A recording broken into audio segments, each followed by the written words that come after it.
Hello and welcome to Cartoonist Kayfabe. My name is Jim Rugg. I'm Ed Piscor. I'm Michel Fiffe. Before we dive into today's offering, I want to let everyone know that we will be on the road in October. October 6th through the 9th, you can find us in Columbus at CXC. We'll be in Baltimore Comic-Con the end of the month, October 28th through the 30th, the home place of Cartoonist Kayfabe, and a great show for comic book fans. And you can catch me at Jacksonville Public Library October 22nd for their local comic and zine festival. Coming up, Cartoonist Kayfabe-tober drawing prompts. This will be October drawing prompts. You can pause the screen right now if you want to see where to go. We'll be sharing this on our social media. And tag Cartoonist Kayfabe whenever you post your drawings so that we can share some of those and everybody can enjoy the talent of the Cartoonist Kayfabe faithful out there.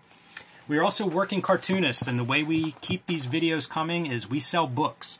So pick up Michel Fiffe's COPRA from Image Comics. We have 6 collections of trade paperbacks that collect all of the issues. You can buy the new issues as he's creating them, all the way up to issue 43 so far at michelfiffe.com. And coming in November is a large, oversized hardcover that collects the first 12 issues of COPRA. You can pre-order that now wherever you buy books. Ed Piscor's Red Room, the antisocial network, is about to be joined on your shelves with Trigger Warnings, the second season collection of Red Room. These are completely self-contained stories, so you can start with either volume, whichever one you see at your local comic shop. Grab it off the shelves quickly before it disappears. And you can find my latest comics, Hulk Grand Design Monster Madness, in comic shops everywhere. The oversized Treasury collection is coming late this year or early next year. You can pre-order that now wherever you buy books, along with Street Angel, Deadliest Girl Alive, back in print from Image after almost a year, so order that one today.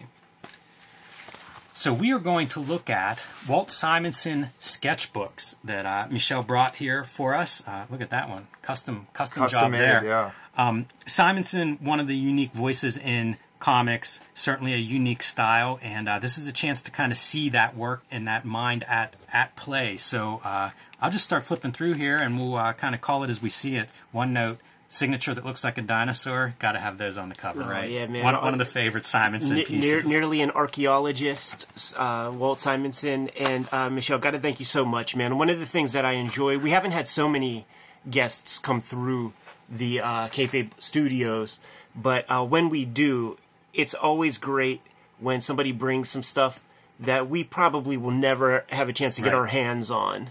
And this is a great example. Very limited editions here, so you almost probably have to run into Simonson at a convention to even get these. Yeah, I got this directly from him. I was lucky enough to be at the show that he was at all 3 years, and that's why they're personalized to me. You know, because I was there, I got it directly from the god himself. I like to think that he's at the crib before the con, got his guts laid out, collecting them out, has a swing line stapler. He and Wheezy going around the table in a circle, put them together. Hitting the spine with the spoon.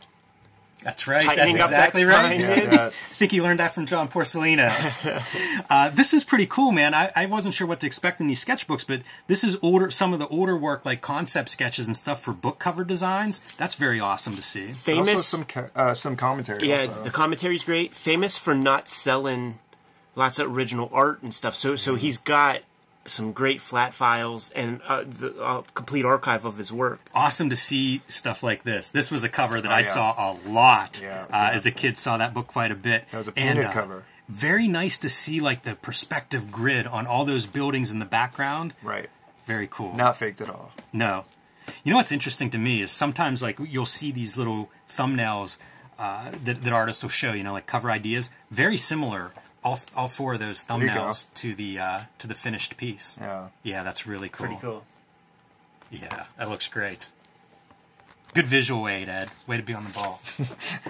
But not a lot of variation. You know, it's like he had figured out this pose for Batman, and then it was just a matter of kind of arranging your backgrounds and getting the exact angle of that pose. I also find it interesting seeing some of his pencil sketches that it's not the traditional, like, drawing the cylinders and the shapes. It feels like some of this stuff is kind of pretty quickly drawn, almost drawing, like, the overall form as opposed to building those little layers underneath. Mangaka draw that way. When we watch Man Bend and you see the guy in a pencil stage, it's not cylinders and tubes and stuff. It's like, here's this collar of a coat. and now there's the Yes. shoulder and the arm. Yeah. This is near and dear to my heart because the first Simonson I read was his Fantastic Four stuff. That was coming out when I was reading off the stands, Sure. so that's Yeah, what I had same. access to, and those are good comics. Great. Oh, yeah, they're great. There's not one miss. Oh, this is nice, an actual page, getting some page layouts. Yeah, that was a backup. That's another one. Like Avengers. any of these covers, I feel like I recognize them as you see the layouts. And that's pretty detailed Tight. of a pencil drawing for him. Yeah. Because usually it's like that, you know, because he's inking his own stuff. You know what? He distinguishes like these. He says thumbnails, and this he says pencils. So that's probably your. got it. It's that old language. And at that level, it's like, is somebody else inking that? Is he trying to lay it out that tight for somebody? Or is it editorial? Even though Probably. he's already well established, like... I always think of his stuff as being like his line is what's one of the things that stands out when I think of his work. And you almost see some of that interesting line in his shading. Oh, yeah. I wonder if that line, the ink part, was a result of shading as a kid or whatever when he was learning it and being like, oh yeah, follow these lines. Look at this, man, the symmetry of the character. Like, he's kind of keeping it totally accurate. Tough angle to pull off, too. It on is the really face. hard. Especially on a cover where it's like, that's My all you've God. got to Yeah, look at. Yeah, it's huge. That's a little bit more of building your figure out. Another tough shot, man. That looks like practice, right? Like trying to figure out where you put that nose. And that's the thing that Neil Adams would fucking show off. Every issue of every comic, he's got those up shots because he's like, I know you guys don't know how to do this stuff. I'm going to show you. I would copy Every page. those, and it just didn't work. They were the hardest thing to copy and make look. Because you know good. what it is? It's that thing that we talked about before where it's like you're not taking the proper lessons Right. from the drawing. So, like, you're not building. You're just drawing lines, connecting the lines, and not like, okay, nose goes here and the form would go that way. You're not thinking through the drawing. Right. It's really cool to see this stuff too, because if you read this, it's almost like warm-up drawings or something. Totally. I love seeing these guys who I think must be great at it, and yet they're still doing the work. Should I pull out my Cyberforce Zero? Please. I think we all know this cover inside now, right? It's a rare image job for him. Yeah. Yeah, when we were talking to him, we came up with like, this is his big paycheck job. Yes. That's the right time, man. That first year or two of Image. It's fun to always ask those guys that stuff with such a big body of work. And if they did image things, it almost always will be the image thing that's the big seller. This is from Crimson. We looked at Crimson recently. I don't remember this character in there. I don't remember any of this setting in there. No. Maybe it has to do with that fucking Big Bang shit from the first 5 pages. It could be. I love the way the shadow on that tail works. Yeah. You know, you imagine that thing inked, and it's like the inside of the tail and those fins all black, and then that just white shape for the outside of the fins from this side. Classic image right there, baby. With Dazzler. Look at the size of Juggernaut. All this stuff, too. Like, all the lines zipping around. That was stuff that I would always enjoy and then try to, like, reverse engineer and could never totally figure out. It's almost the abstract elements of these covers. Darth Vader is a bitch to draw, man. That helmet, Yeah. not easy. He makes it look cool, though. He does. Good lord. Oh, this is neat. So he said the last issues he would draw, he did detailed thumbnails, and then I guess Tom Palmer would convert them to finished art. Yeah, he's using that old school language. Robocop versus Terminator. There's an artist edition of that. Yeah. That speaks to preserving your original art, right? Yeah. That's such a strange book to me because I missed it when it first came out. And I picked it up within a couple years, but like a big high-profile Frank Miller, Walt Simonson book, somehow, maybe it was before I had comic shop access, Right, is yeah. probably what happened. But I think that book sold really well. Sure. I mean, I must have 3 sets of it. I saw somebody, I think it was a Kayfabe, was doing like a bootleg fan comic, and it was Robocop versus Predator. And I thought, like, how did Dark Horse never come up with this? Yeah, 2 rival They had those movie licenses studios. for a while. Arise, Jackie O. Oh, that's nice. It's an iconic Louis Simonson shot, the Wheezy shot. I think that's appeared in, I don't know, Letters Pages or Marvel Age or something. They used to do like but- little editor profiles in some of those. I guess they might have been Marvel Ages, but yeah, they would do a number of those. You know what? Going through this, it makes me wonder, like, what's he pulling out? Because this stuff is from such a wide range. Does he just have like a box of weird pencil sketches and roughs and stuff sitting around? Probably whatever's available. whatever box is closest to him. And he's doing, like, his covers are new for this. Like, because Yeah. it's like Dinosaur and this chick. Yeah. Yeah, theme. Almost like you put these all together about the same time. Archangel Design, which is a pure Simonson design. Absolutely. I mean, that is like so great. Anybody who draws it, their stuff has Walt Simonson elements to it now. Yeah. Yeah, it's cool. It's real creator DNA in that character design. That's a pretty fun sketch. That looks like a fat pencil or maybe a small drawing that's blown up. Right. I think See that that's how he construction of that works. fist. 1975 on that Batman. Wow. That's early. I think he drew that one issue back then. Yeah. Could have been a little afterwards. It's around that time period. But I think that's how he works, is blowing up his thumbnails. That's where I first heard of that technique. I see. Which I've never done. It's just, it seems like a lot of work. I've Just to done keep that the stuff. energy of your thumbnails. Yeah. I think that's why they do it. Because Liefeld is pretty known He for does that, working that way. Yeah. I feel like that's the reason, is like blowing, because I don't know if Simonson literally blows them up like on a photocopier, but I think Liefeld does. And I think that's an attempt to preserve that kind of like energy, that energy that we all talk about having in our sketches, and then not, losing it as you refine everything. Yeah. Starting to get into like that Lawnmower Man phase of his art. Another artist edition, by the way. Oh, amazing. Did he Beginning work of for his- Bakshi? The who? Ralph Bakshi? Oh no, that's Rankin Bass. For it's not Lord of the Rings, it's Return of the King. That inking technique is some, like, taupey. Like, the Sure. beginning of his taupey appreciation. Yeah, he spoke voluminously about Topi when we were talking to him. A lot of illustration here, like having that house kind of worked into her shoulder there. It's pretty good. Reminds me of Sienkiewicz too, with like some of the weird Absolutely. proportions of a face, Right. but I don't know time-wise how that would all, may just be two different talented artists coming to the same conclusions. You know, one thing I noticed is his Batman is always different. You're And right. I kind of appreciate that. Because everyone has their own, Miller's Batman, McFarlane's Batman, everyone, Jim Aparo. But he's always different. I really like some of the line work in the Batman's cape here.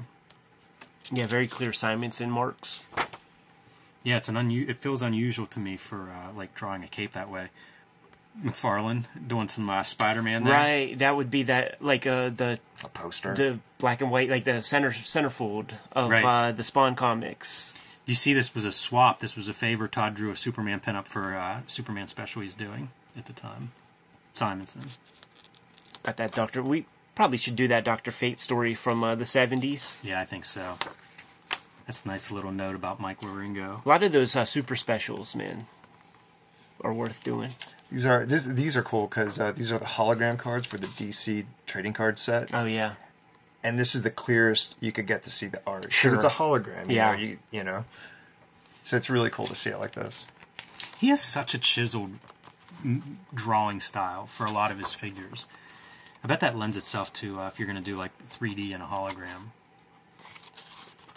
It feels like a real sense of the three-dimensionality of these figures. You know, and it works whenever you see like a leg bent up like that. That feels like it has volume to me. it really does. Why couldn't he draw a whole run of Magnus? Come on. Oh, I know. Then I'd read Magnus. Would you? Or would it be a waste of his talent? I might have just looked it over, maybe. Oh, he's got to throw in a classic Thor. That expressive, like, that swoop to those ankle bones. Yeah, it looks like Thor's been riding horses. How about this? Marker, right? Yeah, man, hitting a little Prismacolor stuff, the little head sketch, con head sketch type shit.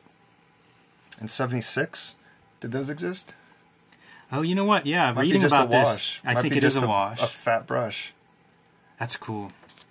I would have thought it was Prisma, though. Too. It said craft tint.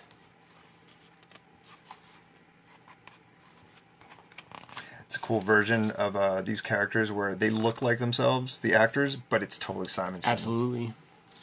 That's Not the things that easy would to get pull lost. off. You're right, man. Just look at any of those Dell Goldkey or His line work works so well here for really accentuating the idea of movement. what is this, like fanzine shit? Got, Atlas Seaboard. got to include a Star Wars somehow Oh right. in every issue. This came out in Top string. Bizarre Adventures, I think. It's a magazine that was sort of like, heavy metal, 1984, that sort of thing. But some Chip Goodman shits. Him doing Top Cow characters feels so weird to me. Yeah, it's a bit of that fanboyism from like Silvestri, and it's just like I love this guy. I loved him growing up. Like, yeah, he mostly worked for Silvestri. Uh-huh. He did a bunch of trading cards and pinups and just weird stuff for him. You know, the Spawn thing is a separate thing. He calls this this drawing, he said, is over a Frank Miller did the layout for him. that's fun. Whenever they were both at Upstart Studios. Yeah, it's cool to see that kind of a team up. Man, that's a great thing. I love the proportions of that with the little head. Real solid. And that back leg kind of foreshortened a touch. This is another one of those examples where, like, if you're good with the 3D part, the thing is really a character that you can shine on. Yeah. Oh, that's that Orion. I miss whenever guys, like, Mignola used to do these sketchbooks for a while at San Diego. Every year he'd have, like, a new one. Yeah, was that a thing? Was that a period where like dudes with tons of art just lying around just made I these little bet. books? I bet they were all talking to each other, and it's like, oh yeah, it's a good idea for shows. Yeah, why not? Have something to sell. Like, what else would they have? Just selling head sketches. Maybe you don't want to draw all day at a con far away. That toy design. Yeah, it looks like it. Star Ears. Tommy. Kind of a rare Simonson Wolverine. Don't really see it too often. Man, this is weird. One of 5 finished pencil drawings he did for Marvel to use as a giveaway at book conventions. I don't even know if Marvel sets up at conventions anymore. Things change. Yeah. Oh, those Thors are... It's so fun to see him doing Thor in pencil. At this point, this is how I have my Simonson Thors in the Visionaries. Like, before Epic Collections, I have the Simonson Visionaries, because, like, we would have to get these issues, like, aftermarket, because the shit came out when I was born. Right. And, like, you're not getting, like, Beta Ray Bill issue for the prices that I pay for comic books, you know what I mean? We're going to digging dollar bins in about 10 minutes. It's real fun to see this stuff because you can then go find those finished covers and kind of compare, like, the sketch rough with what he ends up doing. Yeah. And, of course, everybody can draw hands better than me. Those look really good. Yeah. I mean, geez. Yeah, they're so, again, the volume. Yes. They feel very 3D. I always assume these are his favorite jobs. Anything that's actually drawing a dinosaur.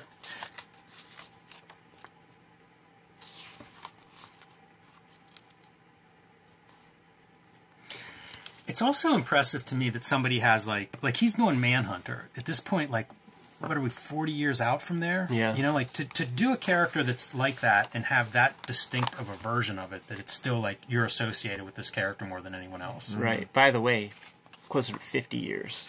I'm 40. 82. Oh, that shit was like 70, what, 5? Yeah, you're right.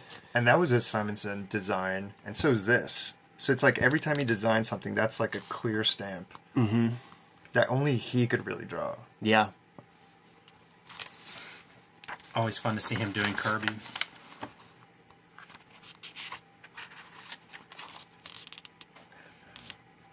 A lot of notes in that one, too.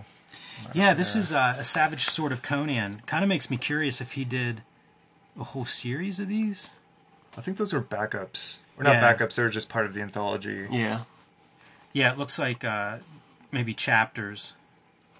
Those are Went beautiful. with like text pieces or something. Those are beautiful. I mean, magazine size, Roy Thomas, scripted. Like, there are no word balloons. It's all just blocks of text.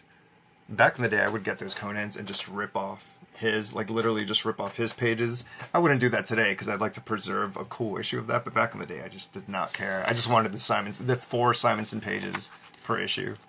I have them somewhere. That was so much more common back then. Like, that was almost, I think, like, old artists would do that because it's like morgue file practices. Yeah. You know, you just pull out what you need. So same thing with, like, a book. It's like, oh, I like the 4 Simonson pages. Let me pull those out and keep them. And For sure. Tom did that with Steranko's Outland in heavy metal. Yeah, he bound his own Outland book. Oh, sweet. I need to see that. Yeah. I have to ask him about that. I also wonder if you're an inker, is there any way to interpret some of his lines? Oh, I know. That's just for him. Good luck. that is just for him. Like even this, which is relatively tight, but it reminds me of like you look at Gene Colan and it's like, is that supposed to be like a 50% shade? Is that solid? It's side of the pencil. What's going on there? It'd be a fun Rorschach test to give to finishers. Totally. And you know, like you see some of his what I think of as ink line marks, but in the pencil form there. Oh yeah. That's I always love seeing that shit. Me too, because that part is something I always think maybe that's just in the final drawing is that part. A placemat? Yeah, dude. At the House of Pancakes. Imagine. That's the kind of shit, dude. That's when you do something that's a little bit exhibitionist like that, like on a placemat at a restaurant. It actually reminds you that this shit is magic to civilians. Like, people who aren't into our culture like this, when they see that come out of somebody's brain, it could be the simplest kind of drawing. It doesn't have to be that. But just regular folk, when they see that shit, first off, you're going to hear it. I can't draw a straight line with a ruler. Yeah. You're going to hear it. But it blows people's minds. Yeah, we're too deep into it. That line of, I can't draw a straight line, I always want to be like, nobody on Earth can. Right. Like, you're the same as everyone else then. Yeah. It's the dumbest example somebody could pull out. Alien sketch, whenever he was going to do the Alien movie, this was a sketch he did right after watching a screening of it. Another artist edition. Is he the one with the most artist editions? Oh, yeah. Yeah, I think so. Because he has all his stuff. Yeah. That gotcha. That makes sense. Man, that's pretty awesome. Thank you so much, man. Of course. Jazzes me up, man. Good on Simonson, too, for doing like a wide range of time frames. Yeah. I like that. Yeah, for each one. Yeah, it's not boring. It's not like a one-note thing. It's pretty varied. I really do wonder if he and Weezy were compiling shits together, man, and making zines at the crib. Yeah, I feel like maybe the TA. Gerard Way and, like, Farrell and those guys. Sort of, like, yeah, that's right. He's got all those dudes. That's worth the price of admission to SBA, for sure. Good to go? I am. Kayfabers, like, follow, subscribe to the YouTube channel. Hit the bell. We'll notify you when new vids are available.